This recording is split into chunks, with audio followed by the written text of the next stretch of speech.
بسم اللہ الرحمن الرحیم۔ دوستان عزیز، ایک بہت اہم بات مگر بہت طویل نہیں کہ شاید یہ موضوع اب اس عمر میں اور صحت کی اس حالت کے ساتھ طوالت کا متقاضی بھی نہیں کہ ابھی تو سوچتے ہوئے سانس رکتی ہے، بولتے ہوئے کیا حالت ہوگی۔ ابھی تو فہمیدہ ریاض کا دکھ کم نہیں ہوا، ابھی تو فہمیدہ کے جنازے میں شامل ہونے والے خاص طور پر اہل ادب کی تعداد کا مسئلہ پوری طرح دم نہیں توڑا کہ 3 لوگ تھے، 11 تھے یا 13 تھے، کہ ابھی ہم نے ایک دن پہلے ایک بہت عظیم استاد، ایک بہت بڑی افسانہ نگار، ایک بہت بڑی ناول نگار، محقق، اور سب سے بڑھ کر یہ کہ ایک خوددار اہل قلم الطاف فاطمہ کو کھو دیا۔ میری اور میری اہلیہ ماپارا کی آخری ملاقات ان سے گزشتہ برس اگست میں 2017 میں ان کے گھر پر ہوئی تھی، جب میں نے انہیں بتایا تھا کہ میری پہلی ملاقات اسی گھر میں میرے مرحوم استاد، میرے بہت مشفق ڈاکٹر آغا سہیل کے ساتھ 1966-67 میں ہوئی تھی۔ مجھے جلدی سے یہ بات کہنے دیجئے اس سے پہلے کہ یہ دم گھٹ جائے، ہم مجموعی طور پر، معاشرتی طور پر بھی اور افرادی طور پر بھی، ہماری غالب اکثریت، بہت بڑی غالب اکثریت، یعنی 95، 96، 98% کے لوگ ہم بے حس ہیں، بے حس ہو چکے ہیں۔ اور مولا کائنات امیر المومنین علی ابن ابی طالب نے فرمایا تھا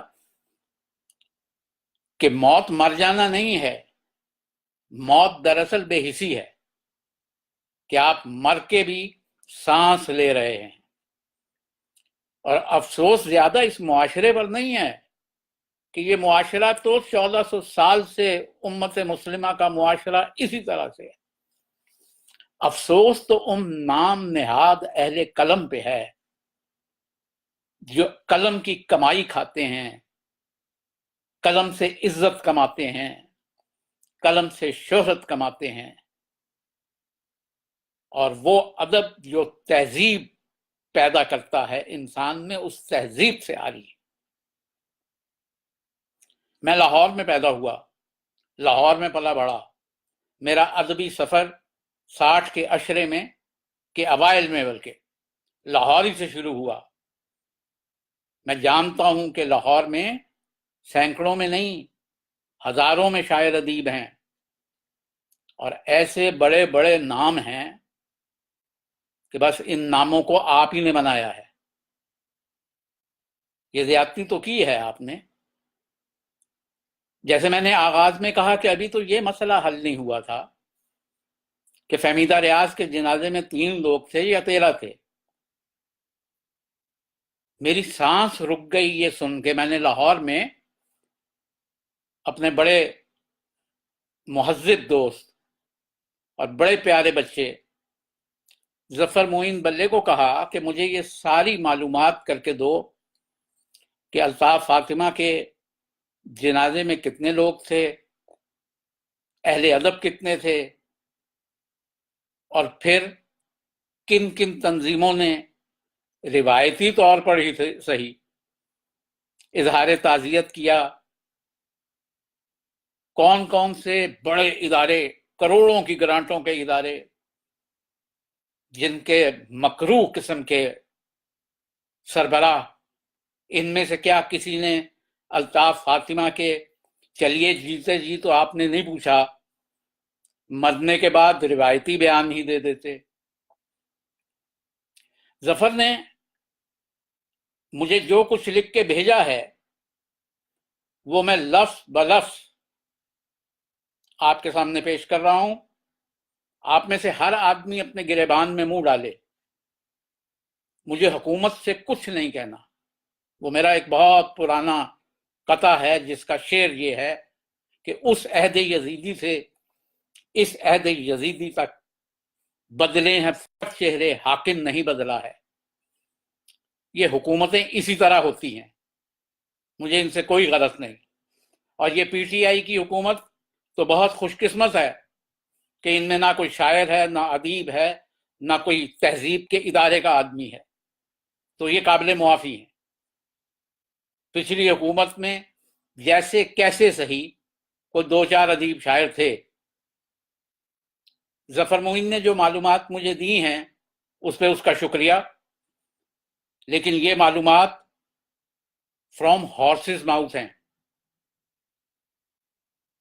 انہوں نے پہلی بات یہ لکھی کہ رات 8:30 بجے میانی صاحب میں الطاف فاطمہ کی تدفین ہوئی، جس میں کوئی نامور ادبی شخصیت موجود نہیں تھی. یہ پتہ نہیں نامور کا کیوں انہوں نے سابقہ لاحقہ استعمال کر لیا. میرا تو خیال ہے کہ غیر معروف بھی کوئی نہیں تھی. دوسرا انہوں نے بتایا کہ آج اس وقت جب میں آپ سے بات کر رہا ہوں تو 2 بجے سے 5 بجے تک رسم کل تھی، اور ان کے بھتیجے یعنی الطاف فاطمہ کے بھتیجے کرنل ریٹائرڈ ارسلان کے ہاں تھی DHA فیز 8 لاہور میں. اس کے لیے بھی انہوں نے کہا کہ اس میں کوئی ادبی شخصیت موجود نہیں تھی، باوجود اس کے کہ نیوز پیپر میں کلوں کی رسم کی خبریں شائع ہوئی تھیں.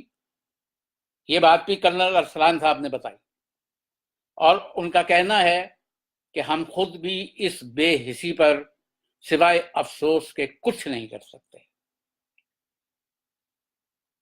الیکٹرانک میڈیا جو سارا دن سوائے سیاسی چپکلشوں کے، ایک دوسرے کو گالی دینے کے، غیر مہذب پروگراموں کے، غیر تخلیقی پروگراموں کے اور کچھ نہیں کرتا،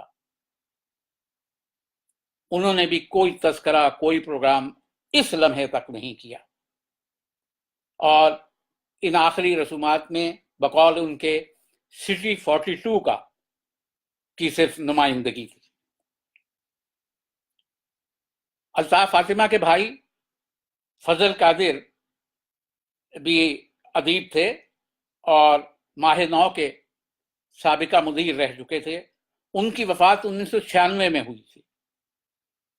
کہا جاتا ہے کہ ان کی وفات پر بھی، یعنی یہ زوال دیکھیے کب سے شروع ہوا ہے، ان کی وفات پر بھی 96 میں یہی حالت تھی.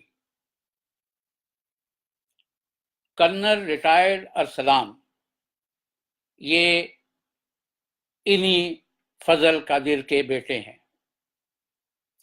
آپ یہ ٹیلی فون نمبر ان کا میں یہاں اناؤنس نہیں کر رہا، یہ قانونی طور پہ درست نہیں، لیکن خاص طور پہ لاہور میں رہنے والے اور پاکستان میں رہنے والے لوگ ان سے رابطہ کیجئے، اس کی تصدیق کیجئے.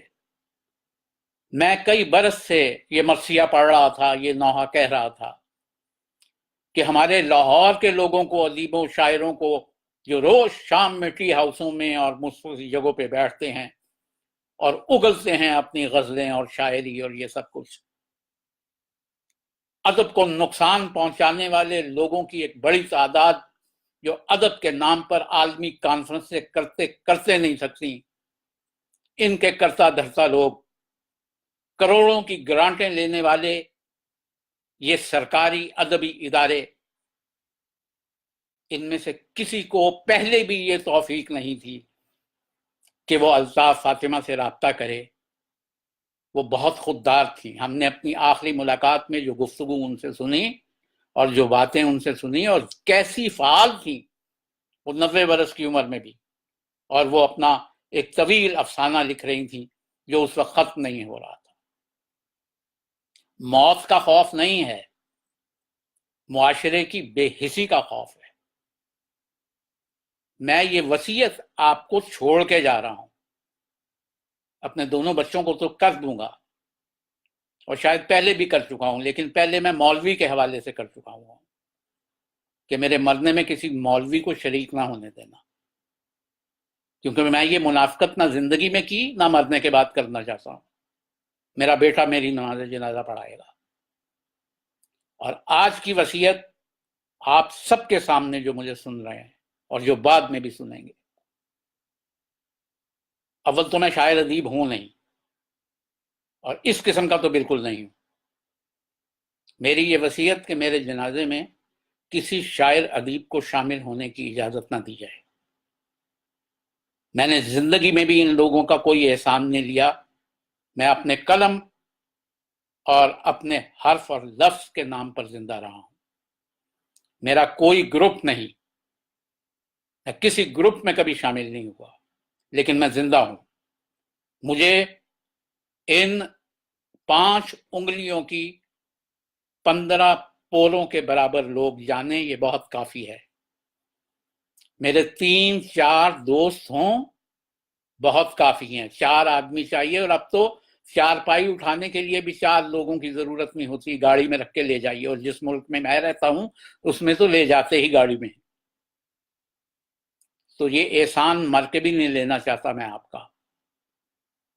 میں لعنت بھیجتا ہوں ایسے ادب پہ، میں ایسے شاعروں ادیبوں کا کیا کروں جو کھاتے قلم کی کمائی ہیں، جو گھر سے باہر زیادہ اچھا کھانا کھاتے ہیں اس ادب کے نام پہ، جو کانفرنسوں میں شریک ہوتے ہیں۔ کیسا کیسا چہرہ ہے۔ میں لکھتا رہتا ہوں کہ ان چہروں کو اب گھر والے نہیں دیکھنا چاہتے، جن کو ہم ان اردو کے نام پر ہونے والی کروڑوں روپے کے خرچوں کی کانفرنسوں میں بیٹھ کے دیکھتے ہیں۔ ہماری ان کانفرنسوں میں نوجوانوں کا داخلہ ممنوع ہے۔ 70 سال سے زیادہ کی عمر کا آدمی ان کانفرنسوں میں نوجوان کہلاتا ہے۔ ہم جیسے لوگ، ہمارے خاندان، ہماری نسلیں ایک پائی کا کسی حکومت سے فائدہ لیے بغیر گزر گئی، ہم بھی اسی طرح گزر جائیں گے۔ یہ بڑی دردناک کہانی ہے، یہ بہت افسوسناک صورتحال ہے۔ میں پہلے بھی کہتا تھا کہ الطاف فاطمہ کو مرنے دیجئے، اس کے بعد پیغامات آنے شروع ہوں گے کہ ادب میں خلا پیدا ہو گیا، اور یہ خلا کبھی پر نہیں ہوگا۔ طوف برتو ہے آسمان کہ میرا یہ کہا بھی ناکارہ ہو گیا، ضائع ہو گیا۔ الطاف فاطمہ کو آپ کے تعزیتی بیان کی ضرورت نہیں۔ الطاف فاطمہ اپنی تحریروں میں زندہ ہے۔ آپ میں سے 90% کو تو میں جانتا ہوں، 70 برس کا ہو چکا ہوں، 52, 54, 55 سال سے لکھ رہا ہوں، 26 ملک میں نے پھرے ہیں۔ میں جانتا ہوں آپ میں سے ایک ایک کی بہت اچھی طرح سے اوقات۔ میں بھی قلم بیچتا، میں بھی ضمیر بیچتا، حرف و لفظ بیچتا، خون حسین بیچتا، منقدت بیچتا، نعت بیچتا، حمد بیچتا، اللہ کے رسول کا نام بیچتا، تو کیا ہوتا؟ آپ جیسے بے ضمیروں کے ساتھ ایسی ہی کانفرنسوں میں بیٹھا ہوتا۔ اللہ کے واسطے ابھی بھی وقت ہے۔ آپ کیا سمجھتے ہیں آپ کو نہیں مرنا؟ آپ کے خیال میں آپ کو موت نہیں آنی؟ یہ موت تو نبی رسول کو نہیں چھوڑ کے گئی۔ جو آج آپ بو رہے ہیں یہ مقافات عمل، مزرعہ آخرت تو وہاں دیکھا جائے گا۔ لیکن افسوس سب سے زیادہ اس بات کا ہے کہ معاشرے کا وہ طبقہ جو لوگوں کو تہذیب سکھاتا ہے، جو لوگوں کی تعلیم کرتا ہے، جو لوگوں کو احساس دلواتا ہے، اور جو معاشرے کا سب سے حساس ترین طبقہ کہلاتا ہے، وہی طبقہ مردہ طبقہ ہے۔ ایک سموسے اور ایک چائے پہ بکنے والے لوگ. اچھا ہے الطاف فاطمہ مرنے کے بعد بھی آپ جیسے لوگوں کے کسی تعزیتی بیان کی مرہون منت نہیں ہو سکی. اخبارات، ٹیلی ویژن، مجھے کسی سے کوئی غرض نہیں، نہ مجھے اپنے مرنے کا تعزیتی پروگرام کسی سے کروانا ہے. مجھے افسوس ریڈیو پاکستان لاہور کے مرکز سے ہے. جہاں تک میں جانتا ہوں میرے اپنے شاگردوں میں 3 یا 4 لوگ اہل قلم ہیں وہاں موجود. افسانہ نگار بھی ہیں، ڈاکٹریٹ کیا ہوا بھی ایک شاگرد ہے. میں حیران ہوں کہ آپ میں سے کسی نے 5 منٹ کا ایک پروگرام بھی نہیں کیا الطاف فاطمہ پہ. ہزاروں شاگرد نکلے ہوئے الطاف فاطمہ کے ہاتھوں سے.